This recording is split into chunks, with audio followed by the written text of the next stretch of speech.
Perkenalkan, nama saya Ismail Musyara dengan NIM 0222318. Di sini saya akan memaparkan tugas etika profesi saya, yaitu membuat studi kasus fiktif yang melibatkan pelanggaran Undang-Undang Hak Cipta dan Undang-Undang ITE. Judul studi kasus saya yaitu Gojek dan Nadiem Makarim. Judul dan pengantarnya. Pengenalan singkat tentang kasus Gojek dan Nadiem Makarim.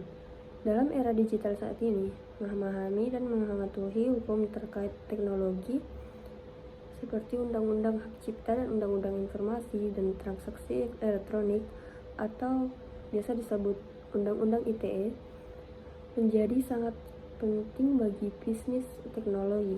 Pelanggaran hukum ini dapat berakibat pada sanksi hukum yang serius dan merusak reputasi perusahaan.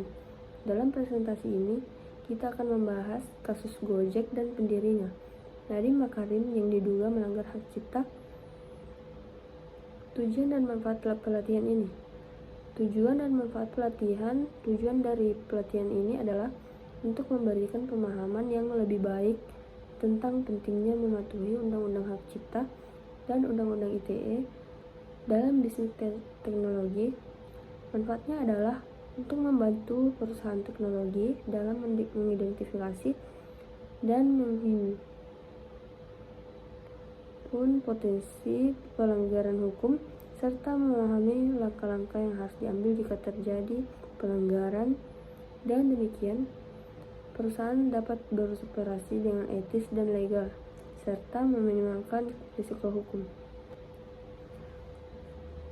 Studi kasusnya itu deskripsi singkat tentang Gojek dan aplikasinya.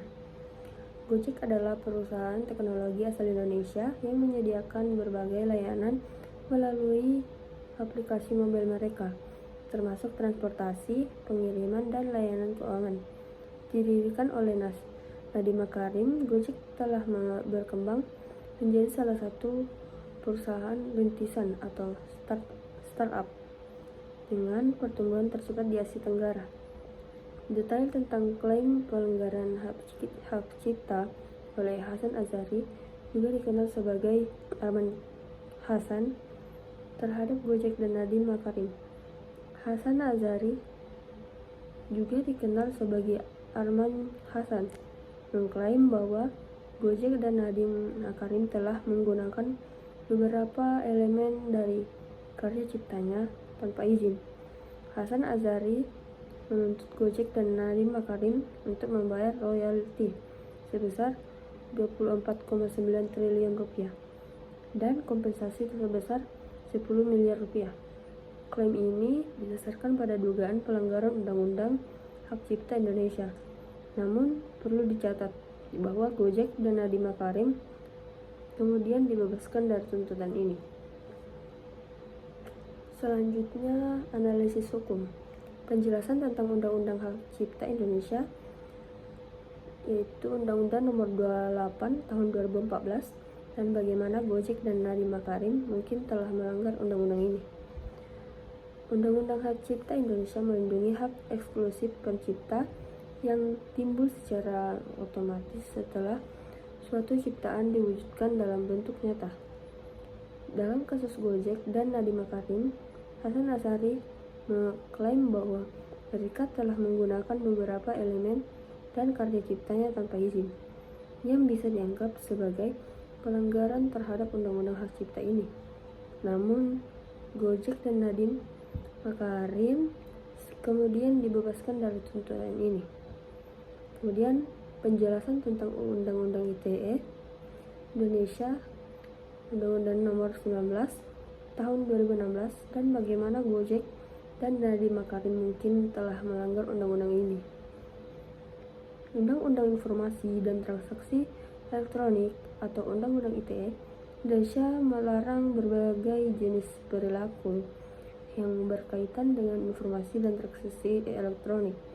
Dalam konteks ini lebih luas jika diduga mendistribusikan atau menggunakan karya cipta Hasan ini dalam bentuk elektronik tanpa izin, maka bisa jadi ada pelanggaran terhadap Undang-Undang ITE.